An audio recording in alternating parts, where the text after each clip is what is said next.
आखिर कौन थी भानुमति और आखिर क्यों दुर्योधन ने किया था भानुमति से जबरन विवाह? क्या है भानुमति का रहस्य? आज की इस खास वीडियो में हम आपको यही बताएंगे। आप देख रहे हैं द भक्ति। अगर अभी तक आपने द भक्ति को सब्सक्राइब नहीं किया तो देख इस बात की, चैनल को अवश्य सब्सक्राइब करें और बेल आइकन जरूर दबाएं ताकि ऐसी ही खास लेटेस्ट अपडेटेड वीडियोस आपको जानने और सुनने को मिलती रहें। अब द भक्ति बन चुका है 1 मिलियन से अधिक लोगों का परिवार। तो दोस्तों, ज्यादा से ज्यादा हमारी वीडियोस को शेयर करें ताकि हम जल्द ही आपके साथ इस परिवार को और बड़ा कर सकें। दोस्तों, महाभारत की कथा आज भी बड़े चाव से घरों में सुनी जाती है। महाभारत का हर एक पात्र अपने आप में काफी अनूठा है और हर एक पात्र अपने विशेष कारण की वजह से जाना जाता है। महाभारत में एक ऐसा ही पात्र था भानुमति का, जिससे शायद काफी लोग अवगत नहीं होंगे। इसीलिए आज हम आपको भानुमति के कुछ खास अन्य रहस्यों के बारे में बताएंगे। दोस्तों, दुर्योधन की पत्नी का नाम भानुमति था। भानुमति के कारण ही ये मुहावरा बना है, कहीं की ईंट कहीं का रोड़ा, भानुमति ने कुनबा जोड़ा। भानुमति कंबोज के राजा चंद्रवर्मा की पुत्री थी। भानुमति बहुत ही सुंदर, आकर्षक, बुद्धिमान और ताकतवर थी। उसकी सुंदरता और शक्ति के किस्से प्रसिद्ध थे। यही कारण था कि भानुमति के स्वयंवर में शिशुपाल, जरासंध, रुक्मी, वक्र, कर्ण आदि राजाओं के साथ दुर्योधन भी गया हुआ था। कहते हैं कि जब भानुमति हाथ में माला लेकर अपनी दासियों और अंगरक्षकों के साथ दरबार में आई और एक एक करके सभी राजाओं के पास से गुजरी तो वह दुर्योधन के सामने से भी गुजरी। दुर्योधन चाहता था कि भानुमति माला उसे पहना दे, लेकिन ऐसा हुआ नहीं। दुर्योधन के सामने से भानुमति आगे आगे बढ़ गई और दुर्योधन ने क्रोधित होकर तुरंत ही भानुमति के हाथ से माला झपट कर खुद के ही अपने गले में डाल दी।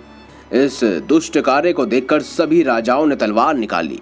ऐसी स्थिति में दुर्योधन ने भानुमति का हाथ पकड़ा और उसे महल के बाहर ले जाते हुए सभी योद्धाओं से बोला, कर्ण को परास्त करके मेरे पास आना।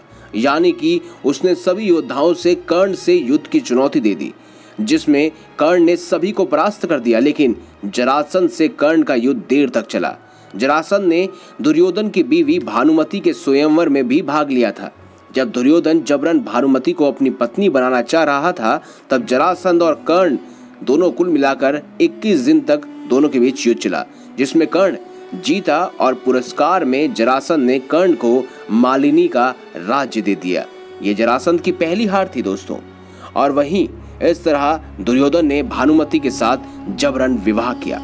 भानुमति को वह हस्तिनापुर ले आने के बाद दुर्योधन ने उसे यह कहकर सही ठहराया कि भीष्म पितामह भी अपने सौतेले भाइयों के लिए अंबा, अंबिका और अंबालिका का हरण करके लाए थे। इसी तर्क से भानुमति भी मान गई और दोनों ने विवाह कर लिया। दोनों के 2 संतान हुई।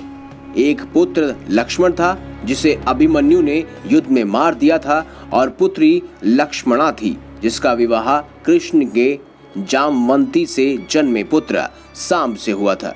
दूसरी ओर अभिमन्यु की पत्नी वत्सला बलराम की बेटी थी। बलराम चाहते थे कि वत्सला की शादी दुर्योधन के बेटे लक्ष्मण से हो। वत्सला और अभिमन्यु एक दूसरे से प्यार करते थे। अभिमन्यु ने वत्सला को पाने के लिए घटोत्कच की मदद ली और घटोत्कच ने लक्ष्मण को इतना डराया कि उसने कसम खा ली कि वह पूरी जिंदगी शादी नहीं करेगा। इसी कारण ये कहावत बनी कि भानुमति ने दुर्योधन को पति चुना, ना ही दुर्योधन ने जबरदस्ती की शादी। अपने दम पर नहीं, कर्ण के दम पर किया भानुमति का हरण। दूसरा, भानुमति की बेटी लक्ष्मण को कृष्ण पुत्र सांब भगा ले गया था।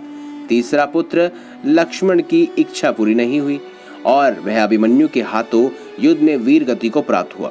इस तरह ही स्त्रियों के कारण ये कहावत चरितार्थ होती रही। दोस्तों, कहते हैं कि भानुमति का कर्ण के साथ अच्छा संबंध बनने लगे थे और दोनों एक दूसरे के साथ मित्र की तरह रहते थे। दोनों की मित्रता बहुत प्रसिद्ध थी। साथ ही भानुमति बेहद ही सुंदर, आकर्षक, तेज बुद्धि और शरीर से काफी ताकतवर थी। गांधारी ने सती पर्व में बताया है कि भानुमति दुर्योधन से खेल खेल में ही कुश्ती करती थी, जिसमें दुर्योधन उससे कई बार हार जाता था। भानुमति को दुर्योधन और पुत्र लक्ष्मण की मौत का गहरा धक्का लगा था, लेकिन उसके बाद ऐसी किंवदंती भी सुनने को मिलती है कि भानुमति ने पांडवों में से एक अर्जुन से शादी कर ली थी। अब इसके पीछे का क्या रहस्य है, खैर ये कोई जानता नहीं। लेकिन दोस्तों, अगर आपको हमारी एक खास जानकारी या वीडियो अच्छी लगी हो तो इस वीडियो को लाइक करें, हमारे चैनल को सब्सक्राइब करें और ज़्यादा से ज़्यादा शेयर अवश्य करें। मिलेंगे अगली बार एक नई खास वीडियो के साथ, अब तक के लिए बहुत बहुत धन्यवाद।